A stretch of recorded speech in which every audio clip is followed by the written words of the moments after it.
Cube. Q-U-B. Du front, des idées, du cran. Éveille la curiosité, suscite la réflexion, favorise le dialogue. Pour comprendre le monde qui vous entoure. Radio, télé, balado, vidéo. Savoir et comprendre, Cube. On vous souhaite un excellent vendredi. Peut-être que vous êtes en congé. Déjà la longue fin de semaine de Pâques. Isabelle Perron en remplacement d'Isabelle Maréchal qui en profite cette fin de semaine. Si vous êtes dans les chanceux comme Isa, profitez-en. Mais merci surtout de choisir Cube Radio, que vous soyez à la télé, que vous soyez sur l'application ou encore au 99.5 Montréal. Merci également à ceux et celles qui travaillent. Sachez qu'on vous accompagne aujourd'hui, on vous accompagne lundi. On ne fait pas relâche pour l'occasion.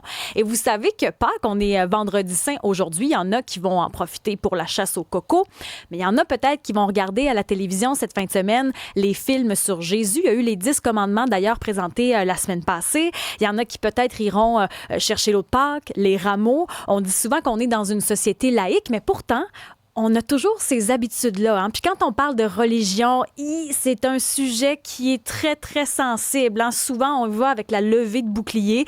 On n'est pas trop à l'aise à parler de religion sur la place publique. Alors, c'est pour ça qu'à Cube, aujourd'hui, on va le faire. Est-ce que vous êtes croyant? 187 Cube Radio, 1-877-827-2346. Parce que lorsqu'il y a eu des sondages en 2021, on note que 54% des Québécois sont croyants, alors qu'on se dit dans une société laïque. Et de plus en plus, on sent une montée de la chrétienté chez les jeunes. On le voit sur les réseaux sociaux. On le voit dans la montée des films bibliques aussi. Est-ce que c'est parce que ces groupes-là parlent plus fort sur les réseaux sociaux ou est-ce que réellement, il y a une montée du christianisme au Québec? On en discute avec plusieurs invités de taille aujourd'hui. On a Solange Lefebvre, professeure titulaire à l'Institut d'études religieuses à l'Université de Montréal. Merci beaucoup d'être avec nous, Solange. Bonjour, bon vendredi saint. Julien Alcelet, jeune converti au christianisme depuis 1 an et demi. Merci beaucoup d'être avec nous. Écoutez, bonjour. N'hésitez pas d'ailleurs à partager votre opinion. 187 Cube Radio, 1-877-827-2346. Je commence avec vous, Solange Lefebvre. Rapidement, là, pour démêler tout ça, quand on parle de christianisme, il y a plusieurs branches. Hein. Qu'est-ce qu'on entend, entre autres, par catholique, christianisme, chrétienté, si on démystifie ces termes-là? Rapidement, c'est des divisions historiques, c'est-à-dire que au 16e siècle, jusqu'au 16e siècle, il y avait une branche très dominante du christianisme, dite catholique, hein, qui est encore très dominante. Et au 16e siècle, en Allemagne, il y a eu des protestations, des contestations de certains aspects du catholicisme. Et est né le protestantisme avec Luther, mais ce protestantisme s'est développé en plusieurs branches jusqu'au 20e siècle, en quelque sorte. Quand on parle des évangéliques, c'est plus récent. Les églises du Réveil, les baptistes, les luthériens. Au Canada, il y a beaucoup d'églises protestantes, notamment l'anglicanisme, hein, qui est issu de l'Angleterre. Il y a plusieurs regroupements de dénominations chrétiennes dans l'Église unie du Canada. Et puis, à côté de ça, il y a toutes les églises du Réveil qui sont indépendantes les unes des autres, mais qui sont parfois regroupées en fédération. C'est les évangéliques, les baptistes, les pentecôtistes notamment. Et quand on parle de montée de la chrétienté chez les jeunes, est-ce que vous l'observez? Est-ce que réellement au Québec, il y a une montée du christianisme? Bien, statistiquement, on peut pas, en 2021, les Statistiques Canada fait des statistiques tous les 10 ans du côté de la filiation religieuse. On a bien de la chance, ça nous permet de nous repérer. Le groupe le plus en augmentation en 2021, c'est le groupe des personnes se disant sans religion, donc qui ne veulent pas se rattacher à une religion établie ou institutionnelle, mais qui néanmoins, ces personnes-là peuvent être croyantes. S'il y a des changements observables, ce n'est pas nécessairement au niveau hyper statistique, je vous dirais, là où tout d'un coup, il y aurait une augmentation de 500 000. Mais comme toujours, depuis les années 60, où l'on parle au Québec souvent du fait qu'on s'est supposément débarrassé de la religion, il y a ce qu'on appelle des convertis. Il y a des personnes qui persistent dans la fidélité à leur religion. Vous le disiez tout à l'heure, plus de 50% de catholiques au Québec.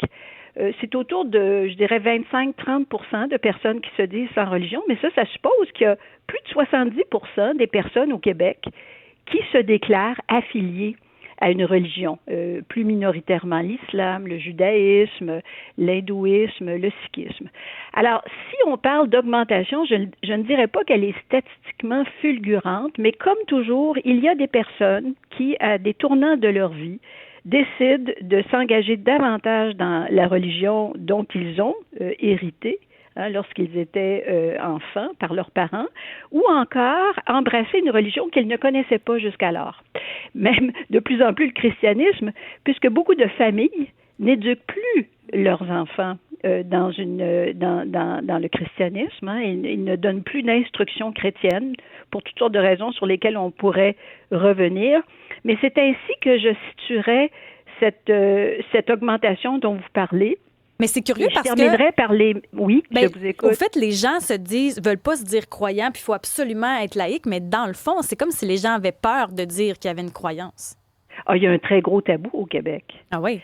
Oh oui, puis je vous dirais que c'est en partie dû à la génération des boomers vieillissants qui, eux, ont projeté leur expérience, qui, dans bien des cas, était effectivement très désagréable lorsqu'ils étaient enfants. Quoique ce n'est pas le cas de tous, et qui ont projeté leur expérience sur tout le religieux. Vous savez, c'est comme si, et moi je trouve ça très intriguant parce que, par exemple, au nom du féminisme, on a voulu transformer la famille, mais on n'a pas renié la famille. Mais on a fait ça avec la religion. On peut vouloir décider être incroyant, ne pas se rattacher à une religion, mais pourquoi aller aussi loin dans la disqualification de la religion qui peut se vivre autrement? Il y a des féministes croyantes, par exemple. Ça, et ça a jeté, et comme actuellement, je vous dirais que beaucoup de médias ont une voix assez anti-religieuse. Je ne les nommerai pas, mais ça aussi, ça parle d'expérience de journaliste.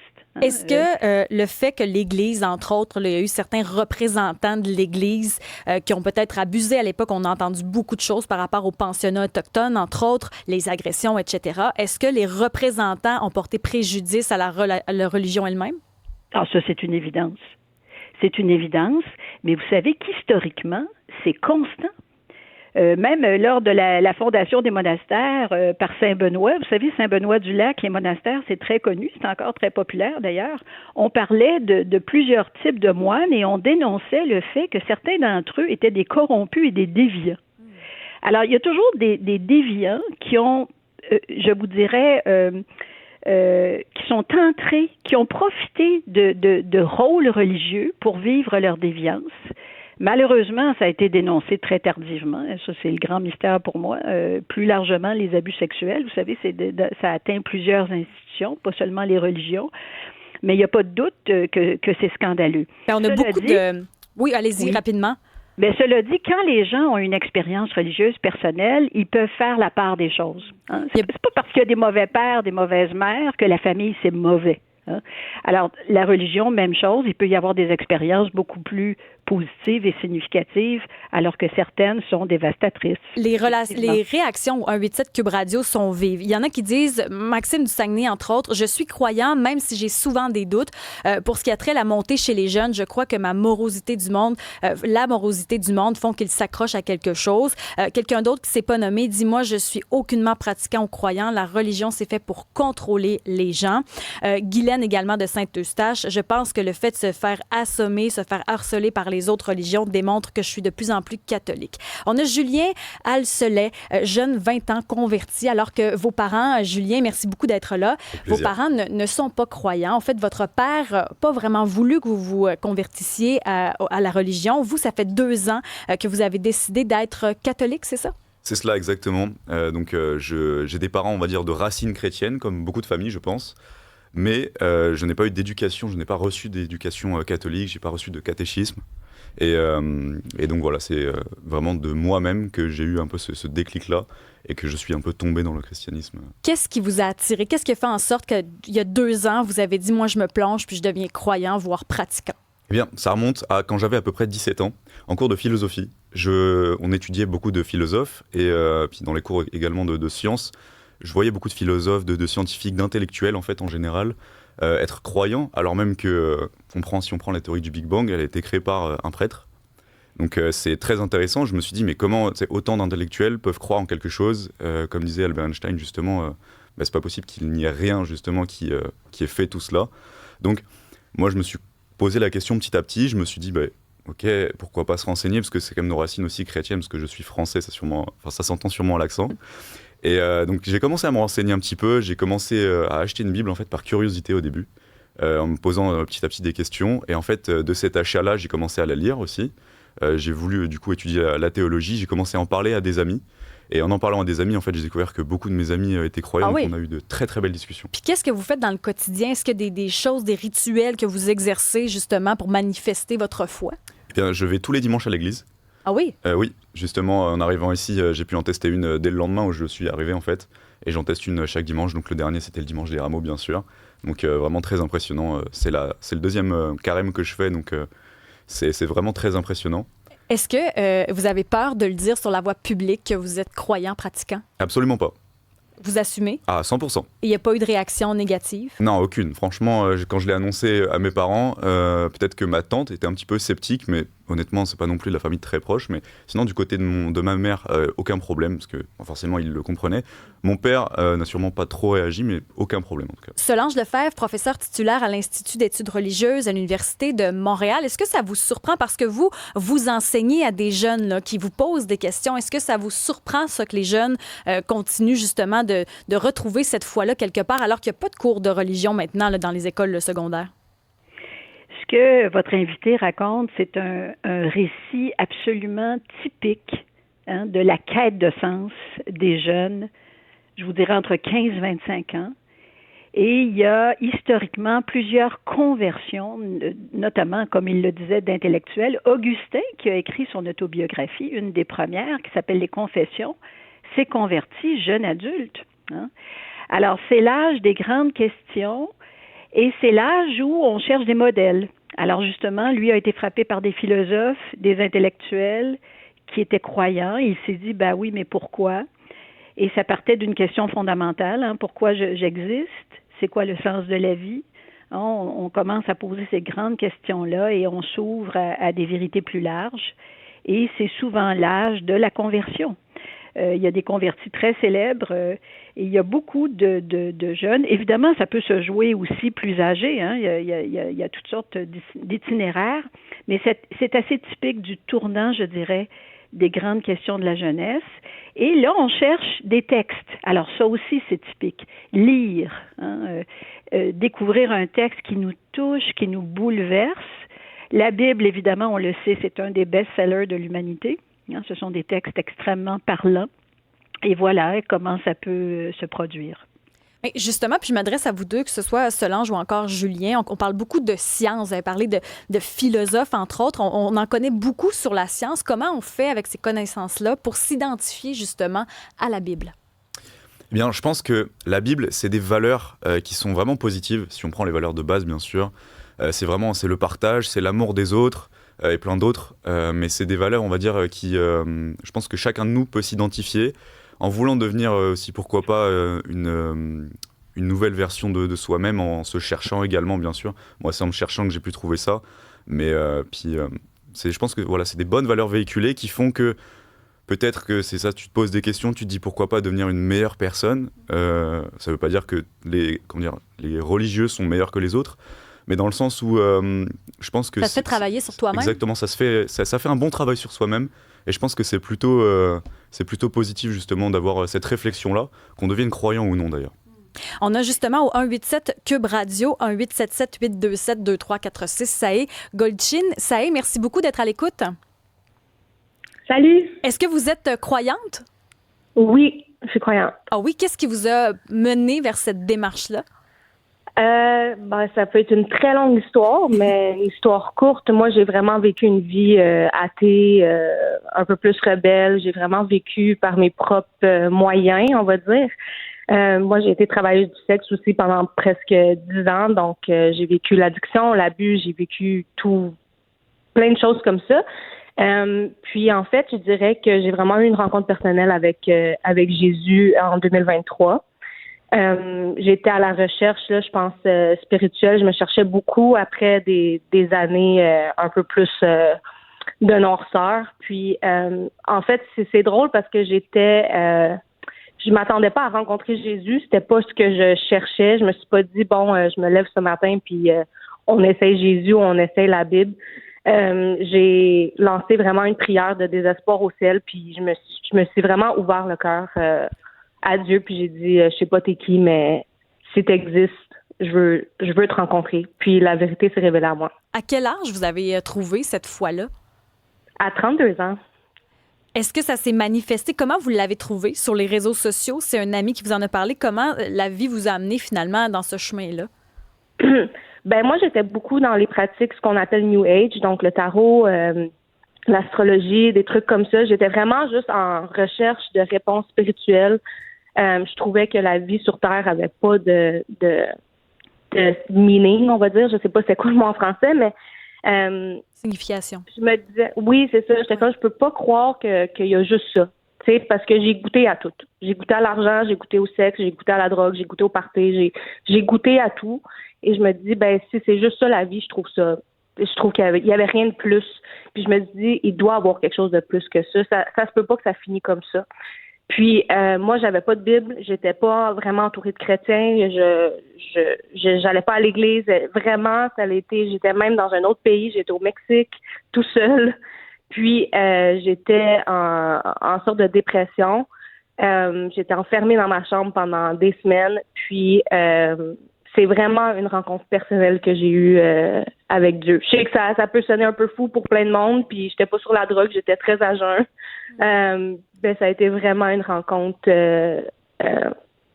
tellement belle, là. Ben, au fait, ça nous fait réaliser qu'il faut être ouvert. Peut-être que, puis moi, je l'avoue, là, à plusieurs moments, j'ai été très jeton, la religion par la fenêtre, où je vous écoute, puis je me dis, Ouais. ben, écoutez, vous êtes tous des personnes sensées, là, je veux dire, chacun son chemin. Je pense que ça nous permet peut-être d'ouvrir nos horizons, même si on n'a pas les mêmes croyances, par exemple. Il faut juste s'accepter là-dedans. C'est un peu ça que j'entends aussi dans votre discours. Puis tant mieux, si vous allez bien aujourd'hui, puis que c'est ça qui vous aide à avancer, puis à avoir une meilleure vie, ben pourquoi pas, qu'est-ce qu'il y a de mal, tu sais? Ouais, ben, tu sais, ça va plus loin que ça. Tu sais, vraiment, on y arrive pas avec nos propres moyens. Puis, tu sais, moi aussi, j'étais vraiment anti-religion. Je voulais pas être contrôlée. Je voulais rien savoir. J'avais même des tatous qui étaient anti-Christ sur moi. J'étais comme, je veux rien savoir de ça. Je suis ma propre personne. Puis, c'est moi qui décide qu'est-ce que je fais avec mon corps, avec mon argent, avec ma vie. Puis même si j'avais un bon cœur, j'étais pas une mauvaise personne, tu sais. Puis c'est là aussi que tu réalises que c'est pas tes morales qui te sauvent non plus. C'est pas les bonnes morales, puis c'est pas parce que t'es une bonne personne que c'est ça qui va te sauver puis te guider dans ta vie. Je dis pas d'aller être une mauvaise personne, là, mais je dis que c'était pas assez pour moi personnellement de juste avoir un bon cœur. Puis comme tu as dit, faut vraiment avoir le cœur ouvert parce que Dieu, c'est vraiment un Dieu d'amour. Il force pas son amour sur nous si on prend pas son invitation. Puis Dieu, il nous lance son invitation, puis il attend juste qu'on la prenne. Puis je pense que plusieurs fois dans ma vie où ce que Dieu il a voulu me lancer l'invitation, puis je l'ai pas pris.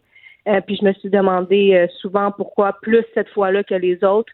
Mais je pense que la journée que je l'ai rencontré, il y a eu quelque chose de très spécial parce qu'il y avait un abandon total. Merci beaucoup pour votre témoignage, Madame Saé. Olivier, au 187 Cube Radio, est au bout du fil. Olivier, merci d'être là. Vous avez, demandé l'apostasie, c'est bien ça? Oui, exactement. Ça fait déjà 3 ans là, de ça que j'ai décidé de sortir de la religion. Parce que moi, j'avais été baptisé, évidemment, parce qu'ici au Québec, j'ai l'impression que c'est plus une question de tradition, culture que vraiment de croyance. Et puis, j'avais fait ma confirmation, ma communion lorsque j'étais au primaire. Puis, j'aimais vraiment le côté plus historique, je crois, de la religion que vraiment le côté attachement aux croyances et aux valeurs qui, justement, me rejoignent pas du tout. Donc, c'est pour ça que j'ai décidé de faire une apostasie. Fait que l'oppression qui a été faite auprès des femmes, là, écoute, il y a plusieurs années, ensuite, ça, c'est dans le temps de mes grands-parents. Ensuite, ça aussi, là, tout ce qui est par rapport aux personnes homosexuelles, donc ça rejoignait vraiment pas mes valeurs, donc j'ai décidé de sortir de la religion, puis je me sens pas moins bien, je me sens pas plus bien. En fait, c'est comme si rien n'était, en fait, parce que, tu sais, j'étais baptisé, mais j'étais pas croyant, puis je pratiquais pas. Puis même que quand j'allais à l'église, souvent pour des fois des corps, des personnes, des funérailles, écoute, quand j'entendais le prêtre là, lire là, toutes les grandes les grandes histoires, là, je trouvais que ça avait pas de bon sens. Puis là, le monde se mettait à genoux, puis là, ça prie, je vous salue Marie, je trouvais que ça avait pas de bon sens. Donc, j'ai sorti tout ça, puis je m'en trouve très bien. Mais est-ce que ça vous dérange quand on entend d'autres qui sont croyants? Est-ce que vous, ça vous choque, justement, comme c'est pas dans vos valeurs? Ben moi je trouve ça juste un petit peu bizarre parce qu'on trouve qu'avec la nouvelle, genre de mouvance, le masculiniste, on dirait que là, les jeunes de plus en plus se remettent à aller à l'église, là, puis là le mode de vie plus traditionnel, puis là conservateur, puis je trouve que moi ça fait pas de sens. J'ai l'impression que c'est comme un peu de manquer de rationalité de se fier à la religion. Tu sais, on sait qu'il y a la religion, il y a la science puis la philosophie. Côté religion, on sait que c'est pour donner des réponses à des questions que la science n'a pas vraiment été capable de répondre. Donc moi je trouve que manque un peu de rationalité de ce côté-là. Donc c'est pour ça que moi, écoute, c'est sûr que dans ma famille, il y a beaucoup de gens qui sont encore croyants, pas nécessairement pratiquants, puis je respecte ça, mais moi, de mon côté, je trouve qu'il y a aussi une mesure à prendre dans tout ça, là.